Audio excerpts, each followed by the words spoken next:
Yang terkasih, shalom. Shalom. Saya mau lihat dulu wajah-wajah yang tersenyum. Buka dulu sedikit maskernya, senyum dulu. Kayaknya dari tadi kulihat wajah-wajah yang mengangkat beban 300 kilo kayaknya. Mari senyum dulu kiri kanannya. Weh, kamu cantik. Yang cewek bilang kamu cantik banget. Cantik banget. Yang cowok bilang kamu ganteng sekali hari ini. Jangan terbalik ya.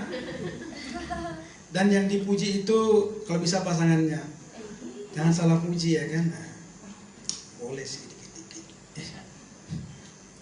Oke, kita akan belajar firman Tuhan pada pagi hari ini. Saya percaya kita semua diberkati Tuhan hari ini. Amin. Kita mau belajar. Lihat gambar siapa itu? Kayaknya ada gambar Mika itu. Ada kakak Mia, ada kakak Cinta, kakak Gwyn. Itu gambar-gambar anak kecil kan. Jadi kita hari ini mau belajar dari anak kecil. Amin. Siapa mau belajar dari anak kecil? Orang mungkin berpikir anak kecil apalah, anak kecil itu nggak tahu apa-apa. Anak kecil itu nggak bisa ngapa-ngapain.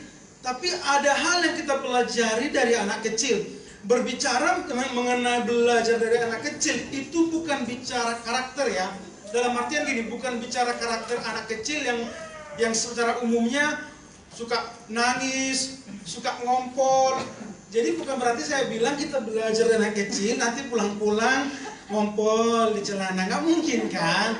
Atau merajuk-merajuk gitu, enggak itu maksudnya. Tapi ini mengenai hubungan antara anak dengan bapaknya. Amin.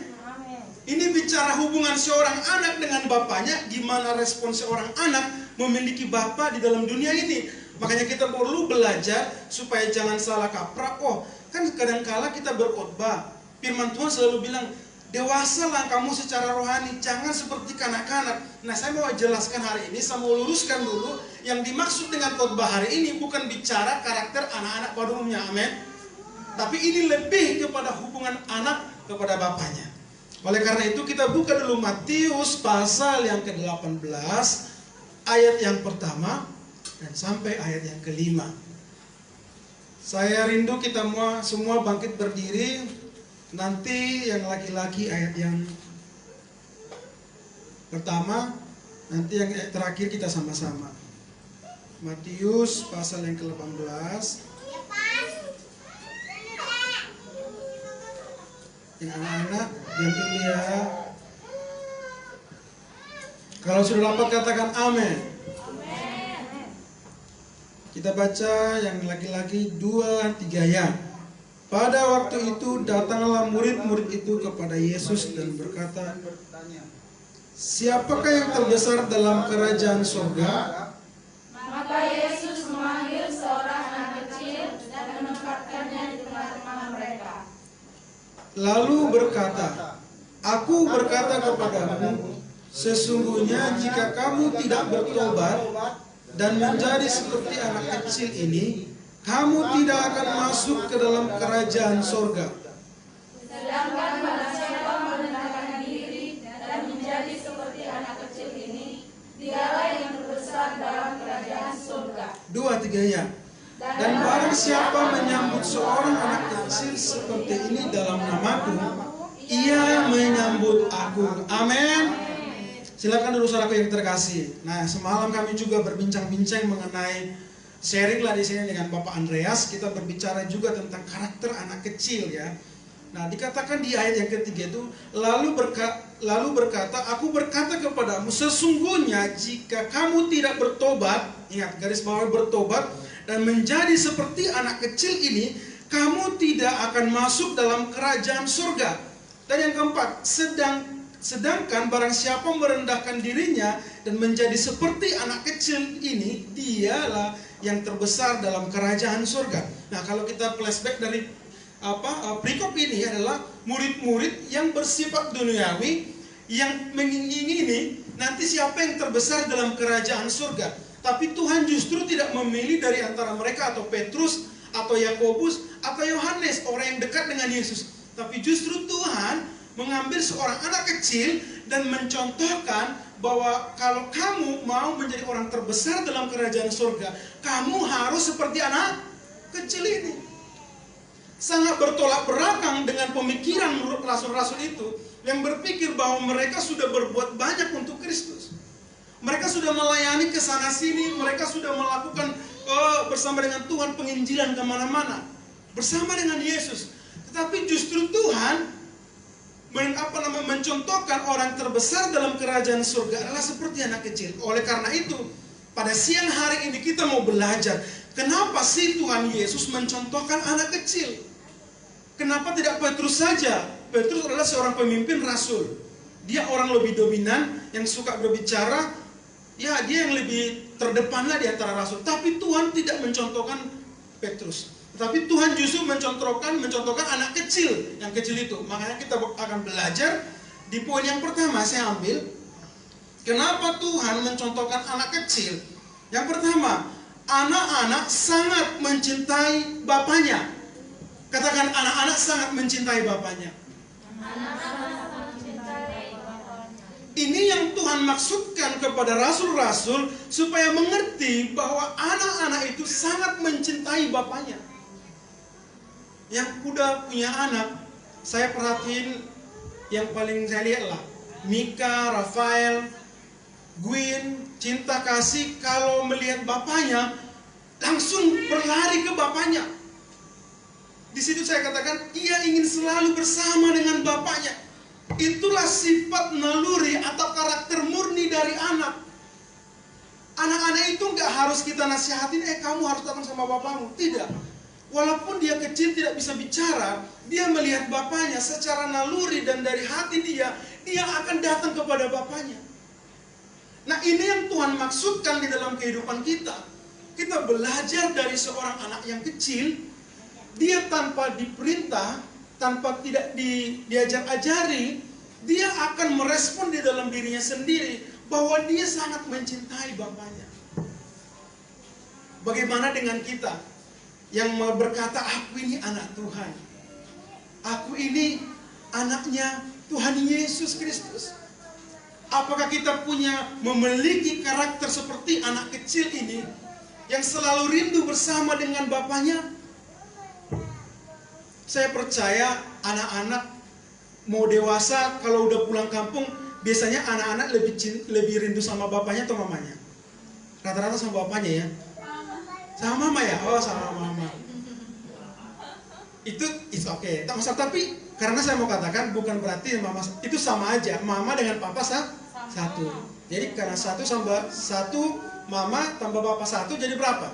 Enggak dua, tetap satu. Makanya firman Tuhan bilang apa yang bersatukan Allah tidak bisa dicerai-beraikan manusia. Yang dulu kamu dua menjadi satu di dalam Tuhan. Amin. Artinya mau terserah dia merindukan mamanya atau bapaknya, mereka satu.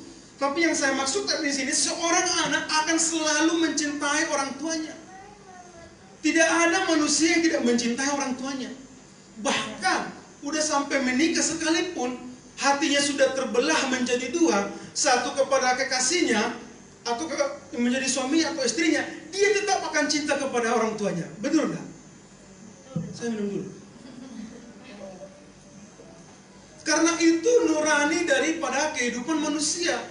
Harusnya kita juga sebagai anak Tuhan harus memiliki rasa cinta kepada Tuhan. Cintanya itu seperti apa? Seperti anak kecil itu. Saya perhatikan kalau Rafael sama Mika, kalau sering kami dulu sana, kalau pulang kerja, abang itu sama itu langsung berlari. Asal bunyi pintu pagar itu kercek-kercek itu mereka langsung lari, loncat ke ada kursi, lihat langsung tirai-tirainya itu, langsung dua-duanya gini-gini. Mama, papa. Itulah sifat kerinduan anak-anak kepada orang tuanya. Kita harusnya sebagai anak Tuhan yang merasa kita anak Tuhan, kita juga harus cinta kepada Tuhan. Amin. Nah, sekarang pertanyaannya, kembali saya bertanya, cintamu lebih banyak kepada siapa sekarang? Apa kepada HP-mu, kepada pacarmu, kepada temanmu, kepada pekerjaanmu? Nah, ini kembali kepada kita. Seorang yang benar-benar merasa dirinya anak Tuhan harus punya kerinduan cinta banget sama Tuhan.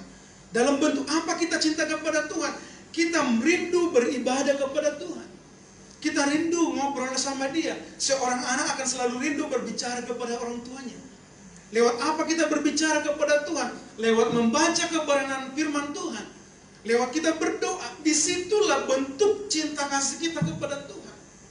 Firman Tuhan katakan, kalau kita nggak bertobat, kita tidak akan masuk dalam kerajaan surga. Ngerti nggak maksudnya itu? Kalau kamu nggak bertobat, kamu bilang kamu hari ini kamu anak Tuhan, tapi kamu nggak punya kerinduan mencari Tuhan. Kalau kamu nggak bertobat, kamu nggak masuk dalam kerajaan surga. Itu maksudnya. Jadi jelas firman Tuhan pada siang hari ini berkata, kalau kamu benar cinta kepada Tuhan, lakukan. Kalau kita nggak lakukan, jelas tadi kata kuncinya itu tidak akan masuk dalam kerajaan surga. Karena itu akan sepadan antara hubungan kita dengan Tuhan dengan nanti kita dalam kerajaan surga. Tidak mungkin dong kita di dunia ini nggak mencintai Tuhan Yesus, tiba-tiba nanti kita dalam kerajaan surga. Tidak mungkin. Di dunia inilah kesempatan kita mencintai Tuhan. Bertobatlah, mulailah hari ini mencintai Tuhan seperti kita mencintai orang tua kita. Yang merantau dalam satu minggu ada hubungin orang tua nggak? Pasti ada ya. Apalagi nih yang baru merantau, dulu baru direkrut. Siapa yang direkrut di sini? Rekrut semua kan? Waktu baru direkrut itu 1 minggu 2 minggu, saya yakin semua nangis. Coba ada yang nggak nangis nggak di sini? Pasti nangis kan? Apalagi baru nyampe di training dimarah-marah, langsung ingat mama, papa, pasti telepon papa mamanya. Dulu ada di sini pelayan kita namanya Teti Menropa, bukan hanya 1 minggu, hampir setahun. Dia mewek terus merindukan pingin balik kampung. Nah itulah kerinduan kita kepada orang tua kita. Nah seharusnya kita di dalam dunia ini tidak mengalami kenyamanan. Di sana sini ada mara bahaya, di sana sini corona, di sana sini tidak ada kepastian. Harusnya kita rindu kepada Bapa kita yang di surga. Amin. Ada nggak kita berdoa kepada Tuhan? Jangan sudah ditemukan pacarnya, tidak ada lagi mengasihi orang tuanya. Itu yang salah. Kita pun jangan karena kita sudah mendapatkan pekerjaan di sini, sudah mendapatkan apa yang kita harapkan, kita tinggalkan Tuhan. Nah itu yang sering terjadi. Banyak juga yang terjadi dulu dia sangat rindu sama bapaknya. Udah datang pacarnya di sini, nggak pernah lagi ditelepon mamanya. Itu bukan anak yang baik. Makanya kita belajar hari ini adalah seorang anak yang baik pasti mencintai orang tuanya, pasti merindukan orang tuanya, pasti bangga terhadap ayahnya. Seorang anak, saya dulu di kampung itu, kalau orang Batak itu paling suka saling ngejek itu panggil nama bapaknya. Panggil nama bapak saya itu, nama bapak saya Tigor. Jadi mereka suka melesetkan, nggak langsung to the point. Lurus katanya gitu. Itu saya emosi. Tanpa kita enggak enggak disuruh orang tua kita, itu respect dari diri kita, pingin marah sama dia. Karena apa? Biasanya anak kecil itu sangat bangga dengan bapaknya. Saya perhatiin orang sudah meninggal aja bapaknya masih bangga sama bapaknya. Itulah karakter manusia. Itu hanya bapak yang di dunia. Itu hanya orang tua yang di dunia, yang terbatas umurnya, yang terbatas kemampuannya. Kita banggakan lebih dari orang lain. Bagaimana kita membanggakan Kristus dalam diri kita? Dia adalah Allah yang hidup, yang menyertai kita. Bukan hanya menyertai engkau selama engkau hidup, sampai engkau mati. Dia yang selalu menyertai engkau sampai engkau hidup di dalam kekal. Artinya dia Allah yang kekal, bapamu, ayahmu yang kekal.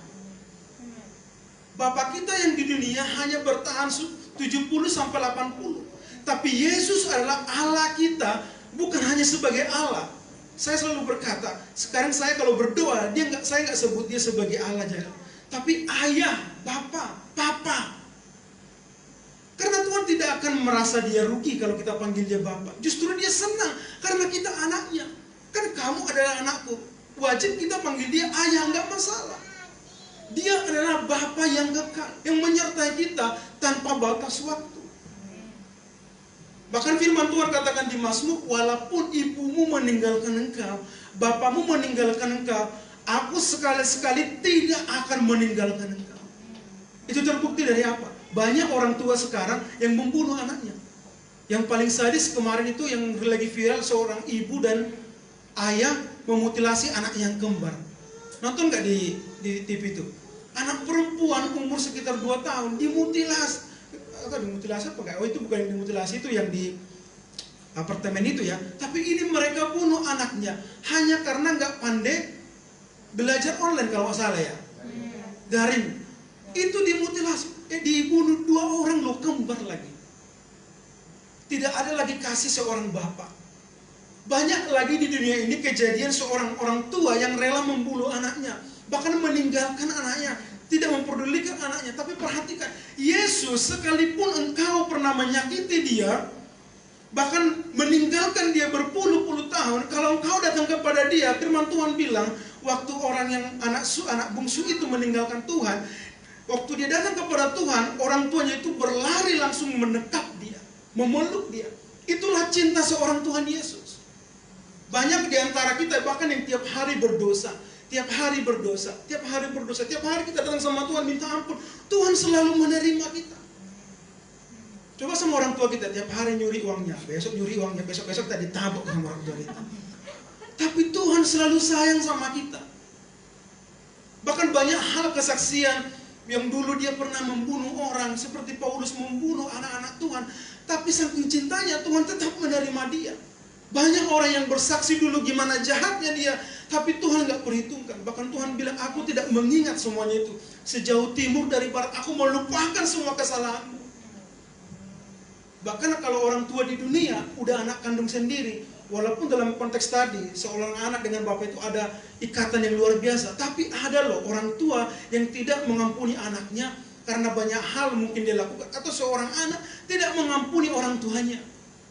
Ada teman kami yang di Full Gospel itu di Kalimantan, temannya apa itu, dia cerita dia mau bunuh bapaknya karena habis uang mereka untuk berdukun. Jadi anaknya itu mau bunuh bapaknya, udah ambil parang. Jadi bapak ini nasihatin dia, khotbahin dia, sampaikan sharing firman Tuhan. Nah, di dunia ini banyak sekali perilaku yang seperti ini. Tapi Tuhan selalu menerima kita. Amin. Nah, kita belajar bersama-sama. Kita sebagai anak yang baik, anak yang cinta kepada bapaknya, pasti selalu merindukan, membanggakan bapaknya. Amin. Yang kedua, seorang anak percaya total pada bapaknya. Katakan percaya total. Seorang anak kecil yang punya anak kecil ya, dia percaya sama bapaknya. Pernah nggak perhatiin seorang bapak angkat anaknya ke atas? Apakah anak itu nangis? Ketawa kan? Kita angkat nih ya. Awalnya segini. Anak itu ketawa, terus makin tinggi, makin ketawa. Dia makin senang aja. Padahal kalau semakin tinggi harusnya dia takut kan? Kalau jatuh itu bisa celaka atau bisa cedera. Tapi justru seorang anak kecil, dia percaya bahwa itu bapak kandungnya, dia itu adalah bapaknya yang baik. Dia percaya walaupun semakin diangkat, hihi, langsung ketawa dia. Makin diangkat tinggi, hihi, makin ketawa terus. Artinya apa di sini? Secara naluri, anak kecil sangat percaya betul kepada bapaknya. Amin. Makanya kita belajar dari seorang karakter anak kecil yang begitu polos, tidak khawatir sekalipun. Dia nggak peduli mau jatuh. Yang dia tahu itu bapakku akan pasti pegang aku, akan pasti genggam aku, walaupun semakin tinggi. Nggak nangis. Coba kalau orang tua semakin tinggi, pasti kita takut ya kan. Anggaplah misalkan bapak angkat ibu, ya langsung bapak yang jatuh. Kalau orang dewasa kita nggak yakin. Kalau makin dewasa kita, semakin nggak yakin dia nanti pegang kita apa enggak, ditangkap apa enggak. Tapi anak kecil itu benar-benar murni dari dirinya. Dia nggak khawatir, dia malah ketawa, makin tinggi makin ketawa, makin terbahak-bahak. Itu yang Tuhan maksudkan dalam hidup kita, bahwa kita harus benar-benar yakin, percaya kepada Tuhan, bahwa Tuhan pasti menyertai kita. Amin. Ini loh harus kita sadari betul. Kalau kita percaya bahwa Tuhan itu baik dalam diri kita, kita nggak perlu terlalu khawatir dalam hidup kita. Tapi wajar kita memang khawatir. Tapi yang Tuhan ingatkan hari ini, jangan kamu khawatir, ada Tuhan yang selalu memegang engkau. Seorang bapak aja, dia tidak akan lepaskan anak itu. Semakin dia lempar ke atas, dia pegang kuat itu anak itu. Apalagi bapakmu yang di surga. Dia tangan yang perkasa, dia memiliki tangan, kuasa yang luar biasa menggenggam hidupmu. Mari, Tuhan mengajak kita pada siang hari ini, jangan terlalu takut dalam dirimu. Amin. Akhir-akhir ini kita semakin digemparkan kabar-kabar yang tidak menentu. Bahkan di daerah muka kuning, zona hitam, bukan merah lagi. Banyak sekali kabar-kabar yang tidak menyenangkan hati kita. Tapi kita percaya ada tangan Tuhan yang selalu menggendong kita. Amin. Walaupun kita berada di tepi jurang sekalipun, kalau tangan Tuhan yang kuat menggenggam kita, kita tidak akan pernah jatuh. Mari kita percaya sungguh-sungguh. Memang tidak gampang. Kita keluar dari gereja, langsung permasalahan itu bertubi-tubi. Tidak segampang yang kita dengarkan, dan tidak segampang yang kita lakukan, atau yang kita mungkin orang sampaikan. Tapi yang Tuhan ingatkan, disitulah bentuk harus memiliki sikap anak-anak tadi. Makanya kita perlu bertobat. Kembali kita seperti anak-anak tadi, polos aja, percaya sama Tuhan bahwa Tuhan menyertai kita. Itu yang Tuhan mau. Kalau kita masih mikir, berarti kita sudah mulai dewasa. Anak kecil kayak misalkan si Gwyn, Cinta, itu tidak akan khawatir, dia tidak akan takut, dia dilempar ke atas. Dia yakin, percaya sama bapaknya, itu papaku. Tapi coba papa tetangga yang angkat. Tiba-tiba ada kan, dibilang aja, nih datang om-om ya, dibilang om-om aja udah lari dia. Apalagi om-om ini ngangkat dia. Rasa dia menjerit, papi, pasti gitu kan. Karena apa? Dia tidak mengenal itu siapa.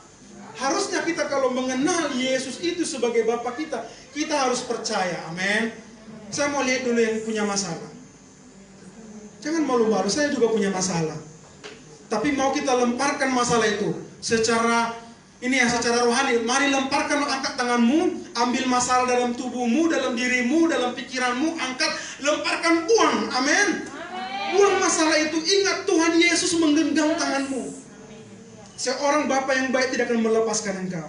Jangan khawatir masa depanmu, jangan khawatir kamu habis kontrak, jangan khawatir ladangmu di kampung gak berpanen, jangan khawatir tentang corona, jangan khawatir tentang apapun. Tuhan menyertai engkau. Amin. Percaya saja kepada Tuhan. Disitulah yang Tuhan inginkan kepada kita. Polos seperti anak ini.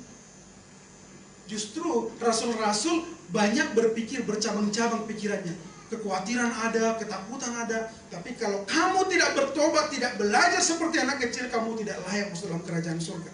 Makanya kita belajar hari ini. Mulai hari ini terapkan. Lebih baik kamu ada sikap I don't care lah. Tapi tentang masalah ya, I don't care, terserah deh. Mau bilang corona, tapi bukan bilang I don't care itu kamu nggak pakai masker, kamu nggak cuci tangan. Artinya gitu loh. Jangan terlalu kamu pikirkan. Kalau nonton berita, semua berita dari pagi sampai sore tentang corona terus. Corona di media sosial pun tentang corona. Di mana-mana corona semua corona. Belum lagi bicara ekonomi segala macam. Percaya sama Tuhan, ada tangan yang besar menggenggam engkau. Amin. Dan yang ketiga, apa yang kita pelajari dari sikap anak kecil yang polos ini? Anak kecil tidak khawatir hari esok. Katakan tidak khawatir hari esok. Tidak khawatir hari esok. Kira-kira, karena di sini kayak punya anak, Nola, terus siapa namanya yang paling kecil? Bukan, Yovanka, Nola, Cinta, Kasih, dan Queen. Kira-kira anak-anak yang kecil ini ada nggak mikirin besok beras? Pernah nggak kira-kira si Cinta duduk habis ketawa-ketawa lari-lari, tiba-tiba dia langsung kalem gitu, seolah-olah berubah, papi, besok beras ada nggak? Saya percaya anak kecil tidak akan mempertanyakan apa dia besok makan atau tidak. Dia nggak peduli besok itu ada beras apa enggak. Yang dia tahu bapaknya menyediakan. Amin. Inilah yang Tuhan ajarkan kepada kita, memiliki sikap yang polos dari anak kecil. Dia benar-benar tidak khawatir. Kita semakin dewasa, semakin khawatir. Orang, biar kalian tahu ya, orang semakin kaya bukan semakin tenang loh hidupnya. Orang semakin kaya, semakin khawatir hidupnya. Karena semakin banyak yang dipercayakan, semakin banyak tanggung jawab. Contohnya lah, saya mengenal beberapa orang yang pengusaha, hidupnya itu jauh lebih tidak tentram bandingin kita yang hanya menikmati ya, makan ada, rumah ada, gaji ada. Tapi mereka itu nggak bisa tidur mikirin apa? Usahanya, gimana besok menggaji karyawan, gimana bayar pajak, gimana nanti pertumbuhan perusahaan mereka, gimana kondisi COVID kayak gini nanti tutup apa enggak. Sampai mereka nggak bisa tidur kadang. Jadi orang semakin besar yang dia terima juga semakin khawatir. Tapi perhatikan anak kecil yang luar biasa ini. Yovanka tidak pernah menanyakan kepada mamanya, "Ma, besok masih ada uang nggak? Apakah aku harus kerja di muka aku ini?" Yovanka tidak akan pernah keluar dari mulutnya berkata demikian. Kalau itu keluar itu mengukir sejarah dalam kehidupan manusia. Seorang anak kecil berbicara masa depan kepada orang tuanya, pasti Pak Gombong akan pingsan, merasa terpukul karena hari ini saya belum bisa melakukan yang terbaik untuk anaknya misalkan. Anak kecil tidak akan mungkin berkata demikian. Itu yang Tuhan inginkan. Kita belajar dari kepolosan anak ini. Dia benar-benar nggak khawatir apa yang dia makan besok. Yang dia tahu dia bangun makan susu. Yang dia tahu dia bangun dia buang air besar. Habis itu dia makan. Nggak peduli dia. Mau orang tuanya pusing di kamar stres, mau ngutang sekalipun dia nggak peduli. Yang penting Tuhan, orang tuanya sediakan makannya besok pagi. Dan seorang bapak yang baik pasti gitu kan. Kalau kita lihat di berita sampai ada seorang orang tua mencuri susu demi anaknya. Itu orang tua dunia sampai melakukan hal yang tidak benar demi anaknya. Bisa bayangkan gak Tuhan yang memiliki langit dan bumi, Tuhan yang menciptakan kamu, Tuhan menciptakan segala dunia dan isinya, tidak akan menyediakan bagimu. Nah disitulah kita perlu bertobat. Saya juga belajar. Saya sebagai manusia, kita semakin dewasa, kita semakin besar umurnya, semakin banyak kekhawatiran dalam diri kita. Tapi kita belajar hari ini, kita percaya bahwa Tuhan Allah yang menyediakan. Amin. Kalau Tuhan apa namanya? Jehovah Jireh, Allah yang menyediakan. Tuhan yang menyediakan bagi kita. Yang tidak mungkin menjadi mungkin. Kalau kamu kerja aja, itu mungkin dari gaji dapat. Tapi perhatikan, Abraham mempersembahkan Ishak, itu tidak ada di depan mereka. Mereka nggak bawa apa-apa, hanya membawa Ishak. Mereka nggak ada bawa domba untuk dipersembahkan. Tetapi perhatikan, Tuhan bisa menjadikan yang tidak ada menjadi ada. Hanya 5 roti dan 2 ikan, Tuhan bisa menyediakan untuk ribuan orang. Disitulah kita harus percaya kepada Tuhan. Kalau hari ini kamu masih kerja, hari ini kamu masih sehat, kalau kamu khawatir, betapa malamnya hidup kita. Ingat, perhatikan, kembalilah kepada karakter anak kecil. Amin. Kalau besok-besok kita keluar dari gereja ini menghadapi persoalan, langsung khawatir uang tinggal 50.000, akhir bulan masih tanggal 22, 50.000 sanggup gak ini ya? Makan pagi, makan malam aja udah 10.000, anggaplah serba 10.000, tinggal 30.000 lagi. Akhirnya beli tempe, atau pagi makan apa itu, energen, bukan deterjen ya, energen. Terus siang beli lain serba 10.000, malam Indomie atau pop mie. Tapi saya mau katakan, kalau kita percaya kepada Tuhan, kita keluar dari sini, ingat si Yovanka, ingat kasih, ingat si cinta, ingat si Queen. Mereka itu tidak pernah khawatir, mereka percaya orang tuanya harus menyediakan makannya. Tidak peduli mau bapaknya nggak punya duit, terserah bapaknya dia mau berutang, mau dia jungkir balik, mau dia nyuri, terserah. Itu yang harus kita percayai. Kalau bapak di dunia aja ngerti untuk memelihara anaknya, memberi anaknya makan, memberi anaknya minum susu, apalagi bapak kita yang di sorga, dia yang memiliki dunia ini. Kamu takut dengan jodohmu, dia yang menciptakan Adam. Adam itu saya, Adam itu semua laki-laki. Adam itu artinya laki-laki. Kamu jangan takut tidak memiliki Adam. Terkecuali kamu lihat di Batam ini nggak ada lagi Adam, kamu khawatir. Kalau kamu melihat masih banyak Adam di Batam ini, ngapain kamu khawatir? Iya kan? Di dalam kepercayaan iman kita yang betul-betul itulah terjadi mujizat. Ini jelas-jelas masih ada Adam. Atau kita berpikir nanti habis kontrak, Di mana lagi aku kerja? Kalau kamu masih melihat di muka kuning ada PT, di Batam Serang ada PT, kenapa kamu harus khawatir? Tuhan yang tidak ada bisa menjadi ada. Apalagi ini udah ada loh. Tinggal memberi jalan. Kalau ini, terserah deh.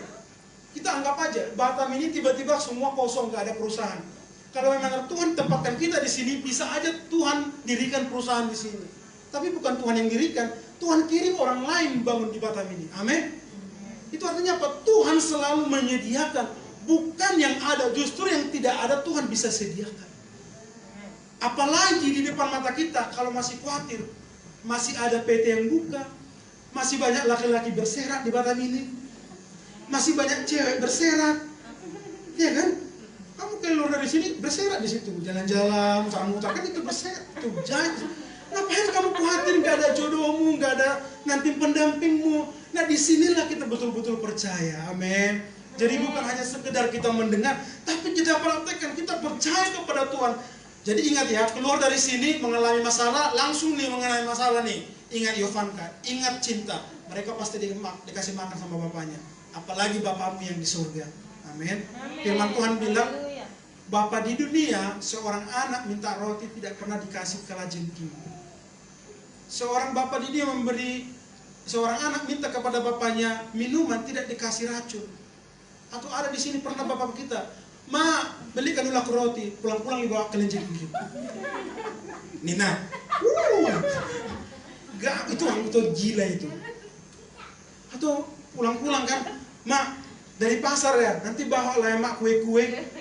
Datang mamanya kan pulang-pulang, dibawa biawak. Nah, biawak ini katanya.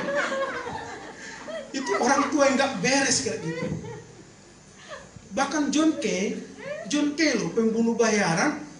Ngeri kan, siapa yang gak kenal John Kay? Kayak security kami kulihat itu. Dia pembunuh bayaran, tapi perhatikan anaknya cantik banget loh. Anaknya kuliah, anaknya keren-keren anaknya kan, yang anak gadis itu. Walaupun dia seorang penjahat, nggak pernah dia kasih sama anaknya itu parang, kan dia selalu bawa parang. Ya kau makan aja pistol ini, nah kau makan aja parang ini, nggak gitu. Di sekolah kan hanya baik-baik.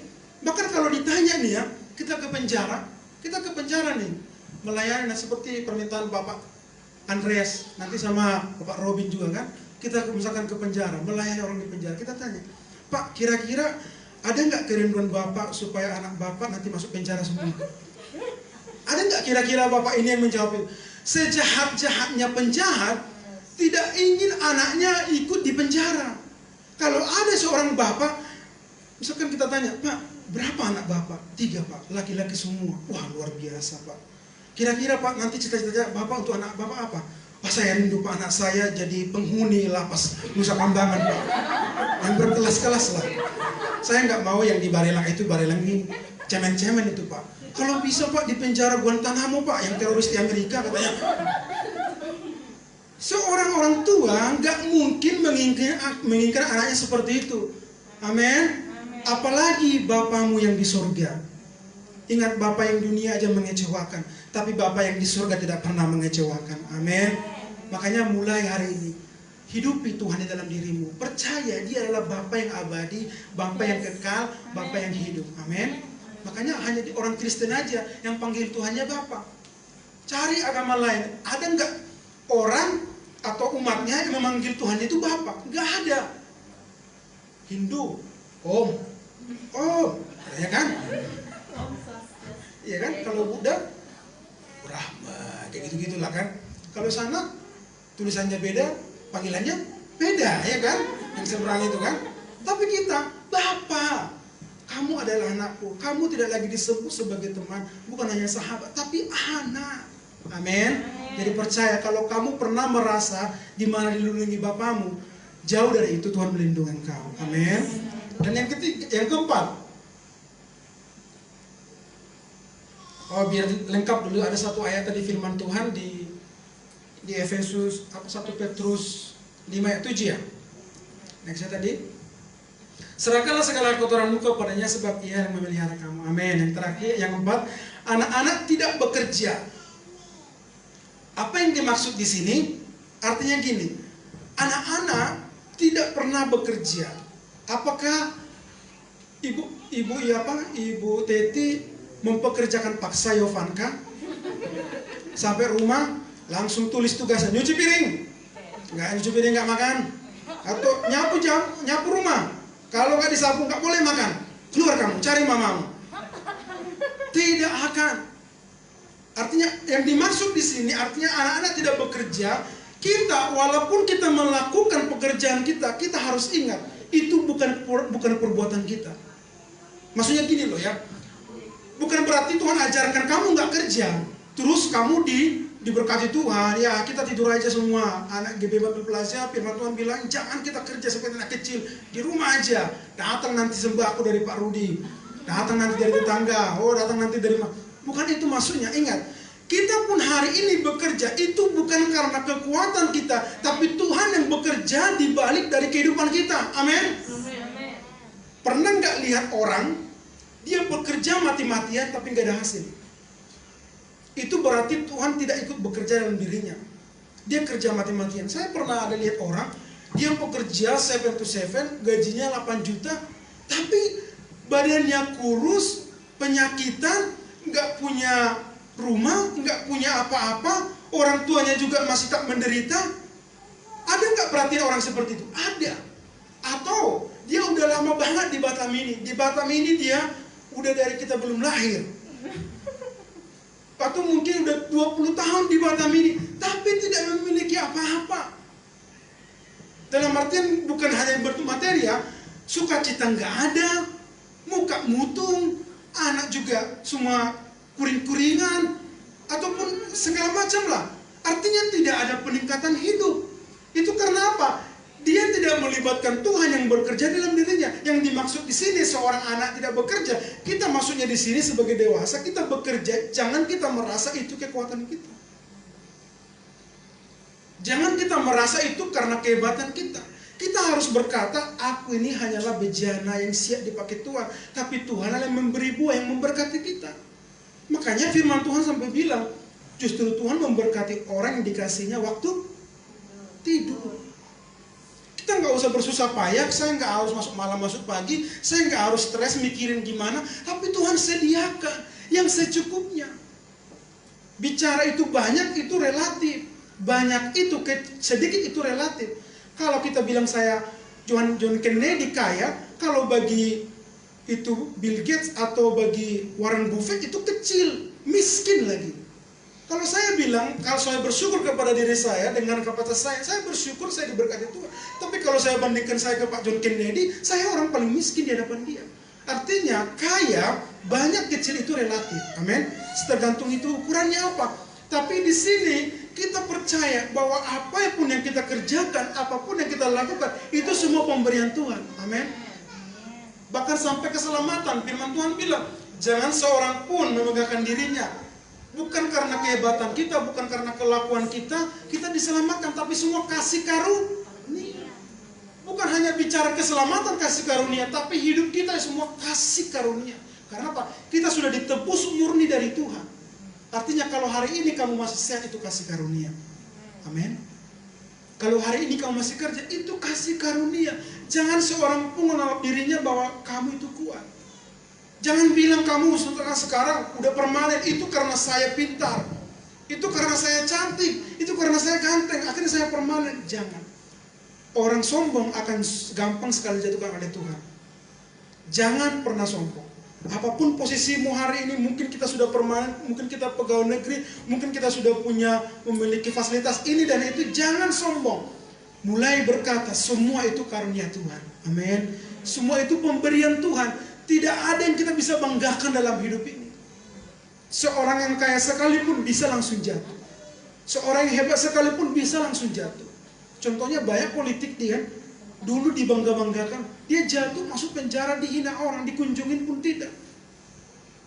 Banyak yang seperti itu. Kalau nanti buka di situ politik yang masuk penjara itu banyak sekali. Contoh-contoh, dulu dihargai, sekarang tidak. Nah itulah orang-orang yang rakus, orang-orang yang sombong. Sebagai anak Tuhan pun kalau kita sombong, Tuhan sedetik bisa jatuhkan kita. Tapi kita mau belajar di sini, bersyukur kepada Tuhan bahwa kita ada hari ini karena kasih karunia. Amin. Bilang, aku hidup karena kasih karunia. Aku hidup karena kasih karunia. Aku pun bekerja karena kasih karunia. Aku pun bekerja karena kasih karunia. Bukan karena orang dalam. Bukan karena orang dalam. Amin. Aku pun hari ini punya pacar yang baik bukan karena aku cantik atau ganteng, bilang. Enggak punya ya? Aku pun hari ini enggak punya pacar, kasih karunia, bilanglah. Karena Tuhan sediakan nanti. Amin. Jadi percaya sama Tuhan, apapun yang kamu terima hari ini, apapun yang kamu duduki hari ini, apapun yang kamu rasakan fasilitas hari ini, itu semua kasih karunia. Tidak ada yang perlu kita sombongkan. Itu yang kita belajar dari seorang anak kecil. Yang terakhir, ini yang perlu kita belajar. Yang terakhir ini, anak-anak tidak munafik. Katakan anak-anak tidak munafik. Anak-anak tidak munafik. Nah, anak-anak itu selalu polos, jujur, dan apa adanya. Nah, biasanya kebalikannya, manusia semakin dewasa, semakin tidak menjadi dirinya sendiri. Benar tidak? Anak kecil, ketawanya akan selalu lepas. Dia tidak peduli kayak si Cinta. Kalau dia ketawa, dia nggak jaga-jaga. Pernah nggak ada anak kecil misalkan, dia terserah mau dia ketawa, bingar kemana-mana bibirnya, mau dia sampai gimana-gimana gitu. Dia nggak, anak kecil nggak peduli. Karena dia polos, dia nggak mau berpura-pura. Contohnya atau gini, seorang anak kecil yang tidak bisa diajak kompromi, berbuat bohong atau berdosa. Misalkan nih, yang punya anak, dia punya utang sama siapa lah kita bilang ya, sama tulangnya lah. Jadi tulangnya dia, bapaknya berutang kepada tulangnya anak ini. Nah, datanglah tulangnya ini ke rumahnya kan, ketuk. Ober deh, ada nggak mama? Ada nggak bapak? Langsung dipanggil bapaknya ini anaknya kan. Nah, sini. Bilang bapak ya kerja masuk malam. Padahal biasanya mereka lawan Sydney. Tumben-tumben hari ini masuk malam semua. Ya kan? Bilang mama sama papa masuk malam ya. Jadi cuma berdua aja kami di sini, katanya gitu kan. Diajarin anak ini berbohong. Terus datanglah, dibukanya pintu. Oh bere, di mana bapak sama mama? Biar dia biasanya kan enggak tahu, pergi masuk malam kan. Enggak lah, nanti ini kasih ya tulang lilit permen ya, kasih uang ya. Oke tulang, di mana mama? Di dapur, sembunyi kata. Sembunyi kata. Saya sering main petak umpet sama Mika sama Rafael dulu di sana. Kita nggak bisa bohong. Ada nggak di sana atau siapa dia pasti pipi langsung gitu. Kita mau sembunyi nggak bisa, atau mau rayain ulang tahun nggak bisa sembunyi karena mereka ada di situ. Mereka langsung nggak cepat-cepat aja itu happy birthday to you, happy birthday to you.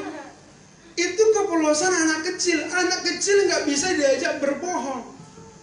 Nah justru kalau orang semakin dewasa, semakin tidak menjadi dirinya sendiri. Sering kita menjadi seperti orang lain.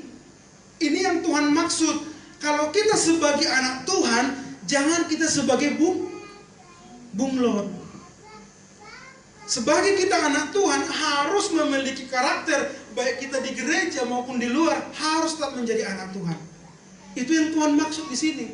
Bukan berarti kita munafik dalam artian lain, tetapi apa yang kita sampaikan harus sejalan apa yang kita lakukan.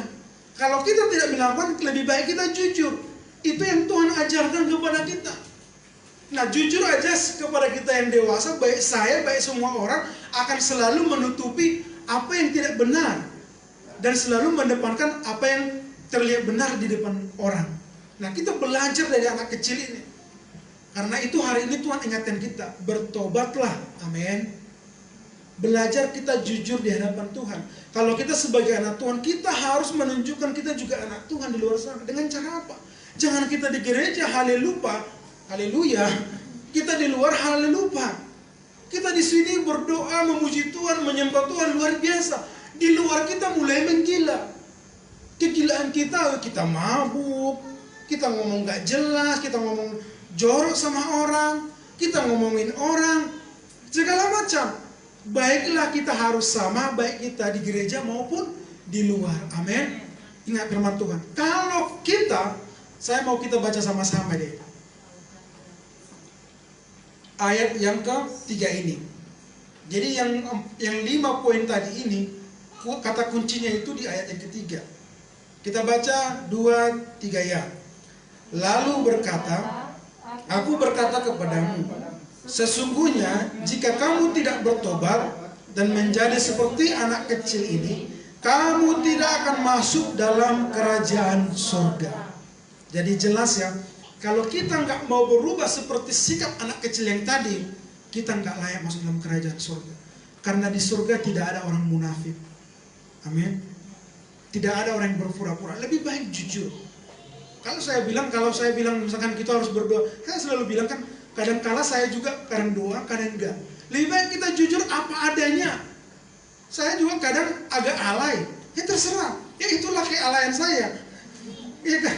Orang pikir ini Yusuf ini pendeta apa enggak sih? Kadang alay, kadang apa. Ya itulah saya apa adanya. Saya enggak mau membungkusnya dengan rapi. Saya buat di medsos saya, saya gimana gitu. Ya kadang kita pun alay kan.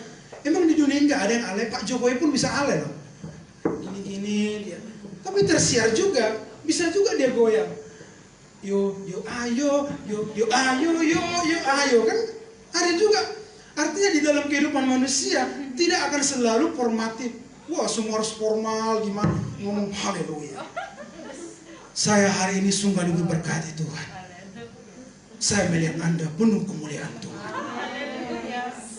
Tapi keluar nggak bertemu dengan itu, sampai ke rumah kayak cicak, pasang musik disco, tentak. Nggak apa-apa. Makanya di sini kita semakin terbuka ya kan. Di dalam keluarga, dalam satu rumah tidak akan saling menutupi. Seorang saudara, istriku dengan Alayardi pasti mereka mengetahui apa kekurangannya. Tapi apakah mereka saling menutupi? Tidak. Di dalam keluarga tidak ada yang menutupi. Kita di sini semua keluarga, amin. Maka kita saling belajar menerima. Kalau itu memang sikapnya dia yang kadang agak lebay, ya kenapa tidak? Ya diterima aja. Enggak harus kita bilang kamu kok lebay sih. Ya nggak apa-apa dong. Ya mungkin itu proses diri dia. Atau ada yang suka ngelucu, dikit-dikit ngelawak. Ya itulah karakter dia apa adanya. Nggak harus kita bilang kamu kalau ngelawak itu juga harus ya formal dong. Gimana kalau ngelawak formal ya? Saya juga nggak ngerti. Ya namanya kalau ngelawak itu ya gerakan badan dan ketawanya bisa sampai bibirnya terbuka segala macam lah gitu kan. Ya intinya kita belajar hari ini jangan munafik apa adanya dalam bentuk apapun. Kita sama-sama belajar. Saya pun belajar. Jujur aja, justru lebih enak jadi jemaat. Dia apa adanya diterima. Kalau pendeta bayangin, pendeta ini yang susah. Kadang bisa bermuka dua kan. Hari ini di depan, wah kudus banget. Di luar besok kayak biawak, kan gak bisa aja kan. Nah, gak apa-apa. Tapi kita belajar bersama-sama menjadi orang yang apa adanya. Diri kita sendiri, jali dari dirimu. Jangan jadi seperti orang lain. Nah seringkali orang menjiplak dirinya seperti orang lain. Padahal pembawanya sebenarnya bukan kayak gitu. Wahnya soal gini kan. Harus apanya gini. Karena dia ada tiru temannya kayak gitu. Padahal sebenarnya jalannya gini. Apakah selamanya orang yang kayak gitu bencong? Enggak juga. Sekarang jangan percaya. Justru yang kekar-kekar itu hati-hati cowok. Iya kan? Bapak Andreas nggak ada istri, jangan coba-coba kayak fitness pak. Itu nggak ada yang kayak gini-gini pak di sana. Semua gini-gini. Wah. Tapi seleranya beda pak. Jadi nggak harus yang kayak gini-gini. Karena kan ada juga pelayan Tuhan kan agak melambai. Jangan kita bilang dia bencong. Karena yang kekar-kekar itu yang bahaya sekarang. Jadi jangan yang kita lihat itu, wah dia itu bencong. Tapi yang kekar itu bahaya sekarang. Kena tangkap kemarin yang di pesta G itu nggak ada yang jalannya aku lihat waktu ditangkap itu gini-gini, nggak ada yang gini-gini. Semua slow-slow aja kayak gini jalannya. Iya kan waktu penangkapan pesta G yang di Jakarta itu. Artinya jangan ditipu dari penampilan, dari terlihat dari luar. Belajar kita apa adanya. Amen. Jadi hari ini kita sudah belajar dari firman Tuhan. Singkat, padat, kita pokoknya bersama-sama belajar menjadi anak-anak yang mencintai Bapaknya. Yang kedua, percaya total kepada Bapaknya. Yang ketiga, tidak khawatir hari esok. Yang keempat, tidak bekerja, artinya Tidak merasa bahwa apa yang kita kerjakan itu dari kekuatan kita. Dan yang kelima, tidak munafik dan apa adanya. Amin. Matius berapa tadi? Matius 23 ayat 27.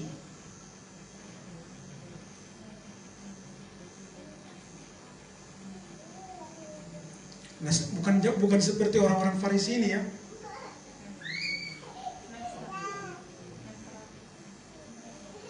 Nah, itu tuh yang kelima kan. Nah, celaka kamu hai ahli Taurat dan orang-orang Farisi, hai kamu orang-orang munafik, sebab kamu sama seperti kuburan yang dilabur putih, yang sebelah luarnya memang bersih tampaknya, tapi yang sebelah dalamnya penuh tulang belulang dan berbagai jenis kotoran.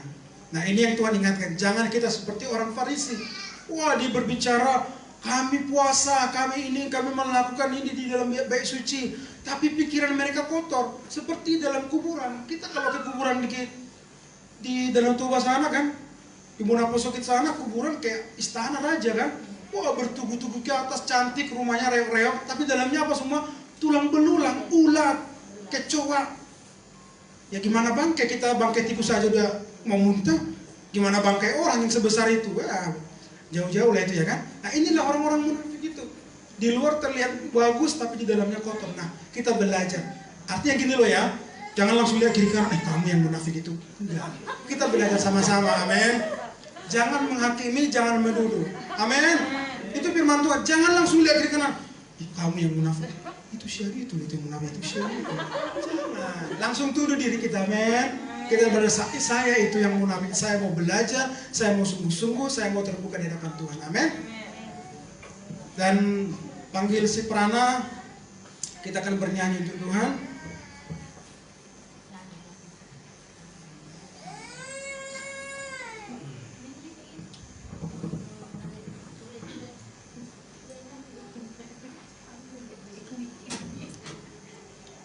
Kita angkat pujian, aku mengasihi Engkau Yesus.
ya Bapa, walaupun kami sadar kami sering jatuh dan jatuh, kami sering berdosa di hadapan-Mu, tapi hati kami, roh kami ya Tuhan, roh yang Kau berikan kepada kami selalu ingin mengasihi Engkau, selalu ingin mencari wajah-Mu ya Tuhan.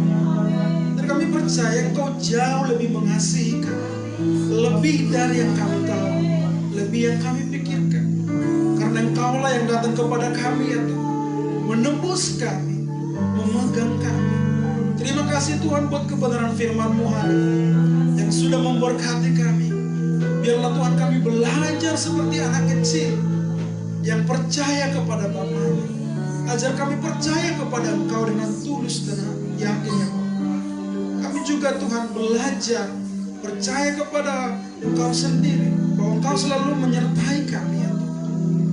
Maka kami juga percaya bahwa Engkaulah Tuhan Allah yang hidup dalam hidup kami. Walaupun orang tua kami, orang tua di dunia meninggalkan anaknya, Engkau tidak pernah meninggalkan kami. Ajari kami Tuhan untuk memberikan karakter kami yang sebenarnya. Sering kami tak berpura-pura ya Bapa, tapi tidak ada yang tersembunyi di hadapan. Ampuni Tuhan dosa kami, ampuni kesalahan kami. Kami orang-orang yang hina di hadapan Tuhan. Kami orang berdosa di hadapan. Tapi kami percaya betul Engkau Allah kami, Engkau Tuhan kami. Bukan hanya Tuhan kami, Engkau Bapa, Ayah kami, Papa kami. Seorang Papa kan selalu mengasihi anaknya. Bahkan anaknya jahat sekalipun dia akan selalu mengasihi. Apalagi Bapa kami yang di surga, Engkau kan selalu mengasihi kami Tuhan. Engkau mengampuni kami, Engkau menerima kami. Terima kasih ya Bapa. Kami sungguh bangga, kami sungguh berterima kasih punya Allah yang hidup, Allah yang nyata, Allah yang luar biasa, Yesus Kristus Tuhan. Engkau sudah cukup bagi kami ya Tuhan. Engkaulah segalanya bagi kami. Dan kami percaya apapun yang kami alami, kami belajar bersyukur kepada Tuhan. Karena hidup ini adalah kesempatan, hidup ini adalah karunia pemberian daripada Engkau. Kalaupun kami hari ini hanya sebagai karyawan biasa, kami bersyukur itu semua dari Engkau ya Tuhan. Karena kami tahu yang kami raih bukan di dunia ini, tapi hidup yang kekal. Dunia ini akan hancur oleh keinginannya sendiri ya Tuhan. Dunia ini bukanlah tempat yang nyaman.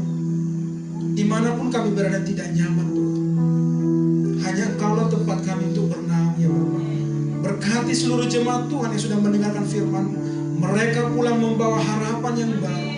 Mereka pulang membawa sukacita yang baru.